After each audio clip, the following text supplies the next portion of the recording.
तो लोकतंत्र का मतलब ही यही होता है कि समाज के हर तबके को वहाँ प्रतिनिधित्व मिले, और जब टिकट ही नहीं मिलेगा, चुनाव ही नहीं लड़ेंगे, तो वहाँ प्रतिनिधित्व भी वह नहीं मिल पाएगा। तो ये आपने बीजेपी की बात की, लेकिन अभी जो जानकारी है कि जो जयप्रकाश वर्मा जो बीजेपी से विधायक रहे हैं, 2 साल पहले लगभग शामिल हो गए जेएमएम में, बार बार कहते थे कि हेमंत बाबू कहे हैं कि उनको कोडरमा एमपी से सीट से लड़ाया जाएगा, लेकिन अभी तो ऐसा लग रहा है कि वो भी हाशिए पे चले गए हैं, क्योंकि सीट तो है सीपीआई-एमएल के खाते में चली गई है। देखिए, जयप्रकाश वर्मा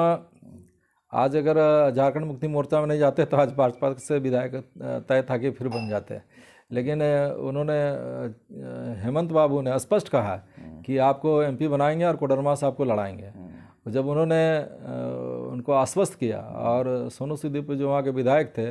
उन्होंने भी काफ़ी लोग दबाव डाला कि नहीं, आपके आने से पूरा यहाँ का पॉलिटिकल सिनारियो पूरा बदल जाएगा, और कुशवाहा समाज का जो उपेक्षा हो रहा था, कुशवाहा समाज को भी हम लोग न्याय देंगे, उनको भी आगे बढ़ने का अवसर देंगे। तो जयप्रकाश वर्मा को ये लोगों ने कहा कि हम लोग 100% गारंटी देते हैं कि आपको टिकट मिलेगा,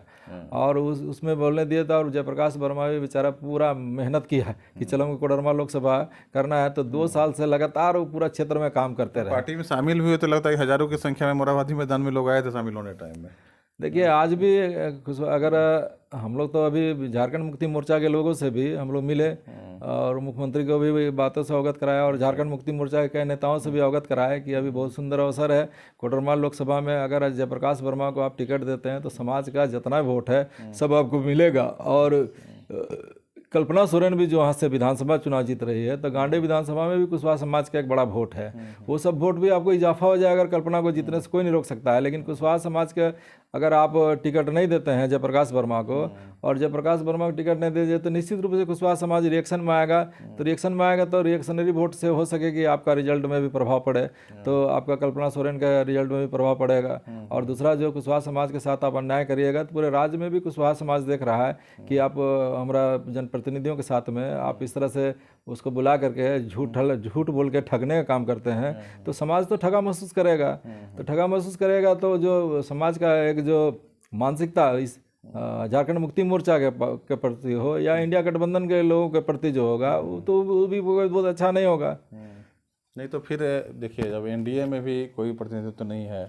इंडिया गठबंधन से भी ज़्यादा भाव नहीं मिल पा रहा है, लेकिन संख्या इतनी बड़ी संख्या है, लोकतंत्र में तो भागीदारी करनी है, तो आप लोग क्या निर्णय फिर लेंगे इस पर? देखिए, इससे पहले भी हम संवाददाता सम्मेलन में कहे थे कि अगर